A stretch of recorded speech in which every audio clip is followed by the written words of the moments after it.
ഞാൻ ഞങ്ങൾ രണ്ടുപേരും ഈ അടുത്തടുത്ത സ്ഥലമാണെങ്കിലും രണ്ടുപേർക്ക് ഏതാണ്ട് തുല്യ ദൂരമുള്ള ഒരു ജംഗ്ഷൻ ഉണ്ട്. വലിയ ജംഗ്ഷനാണ്. അടുത്തടുത്ത സ്ഥലങ്ങൾ എന്ന് പറയുമ്പം വെളിയവും കുടവട്ടൂരും. ആ ഒരു പഞ്ചായത്തിലെ 2 വാർഡ്, അടുത്തടുത്ത 2 വാർഡ്. ഈ വാർഡുകളിൽ തമ്മിൽ വേർതിരിക്കുന്നത് ഇത്തിക്കര 6ആണ്.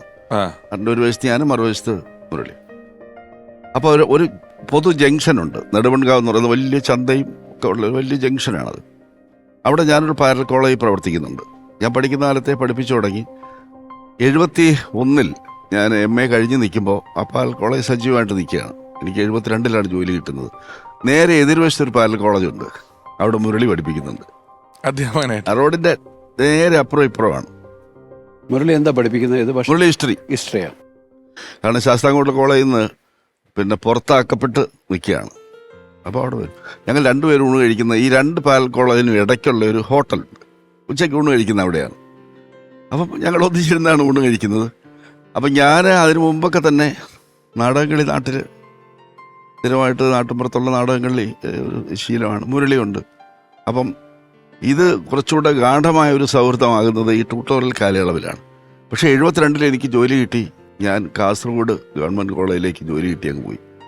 പിന്നെ ഞാൻ മുരളി 75 ആണ് കാണുന്നത്. ഇതിനിടയ്ക്ക് വെച്ച് ഞാൻ നാട്ടിൽ വരുന്നുണ്ട്. പക്ഷേ ആ നാട്ടിൽ വരുമ്പോഴൊക്കെ 1, 2, 3 ദിവസം നിൽക്കി ഞാൻ തിരിച്ചു പോകും. എൻ്റെ കല്യാണത്തിനൊന്നും മുരളിയെ വിളിച്ചിട്ടൊന്നുമില്ല. കാരണം അത്ര ഒരു സൗഹൃദമില്ല. ഞങ്ങൾ കണ്ടിട്ടുണ്ട്, അറിയാം എന്നുള്ളതല്ലാതെ ഇല്ല. 75 ട്രാൻസ്ഫറായി ഞാൻ ട്രിവാൻഡ്രത്ത് വരുന്നു. നരേന്ദ്രപ്രസാദ് വർക്ക് ചെയ്യുന്ന കോളേജിൽ തന്നെയാണ് എനിക്ക് കിട്ടിയത്. ഞങ്ങൾ അടുപ്പക്കാരായി. നരേന്ദ്രപ്രസാദ് അമ്പലമുക്കിലാണ് താമസിക്കുന്നത്. എനിക്കൊരു വീട് അന്വേഷിച്ച് കണ്ടുപിടിച്ച് ഞാൻ അമ്പലമുക്കിന് തൊട്ടിപ്പുറത്ത് വെച്ചാൽ ഒരു 100 മീറ്റർ കഴിഞ്ഞാൽ അമ്പലമുക്കായി. അവിടെ ഞാൻ ഒരു വീട് വാടകയ്ക്ക് എടുത്ത് താമസിക്കുന്നു. അപ്പം ഞാൻ താമസിക്കുന്ന വീട് സാമാന്യം വലിയൊരു വീടാണ്. കാരണം എൻ്റെ ഭാര്യയുടെ സഹോദരങ്ങൾ 2 പേര് കൊച്ചുകുട്ടികൾ എൻ്റെ കൂടെ താമസിച്ച് പഠിക്കുന്നുണ്ട്. വലിയ വീടാണ്. അവിടെ നിന്ന് ഒരു ദിവസം ഞാൻ വൈകിട്ട് പുറത്തേക്ക് ഇറങ്ങിയിരിക്കും. റോഡിൽ ഇറങ്ങിയിരിക്കും. റോഡിൻ്റെ എതിർവശത്ത് മുരളി ഇരിക്കുന്നു. ഞാനവിടെ ട്രാൻസ്ഫറായി വന്ന കാര്യം മുരളിക്കറിയില്ല. മുരളി ഇവിടെ എന്തെങ്കിലും ചെയ്യുന്നുണ്ടെന്നുള്ള കാര്യം എനിക്കും അറിയത്തില്ല. രണ്ടാമത്തെ കൂടിക്കാഴ്ച അതാണ്. കണ്ടുടനെ എന്നെ മുരളി ഓടി വന്ന് എന്താ സാറിന് ചോദിച്ചാൽ പറഞ്ഞു.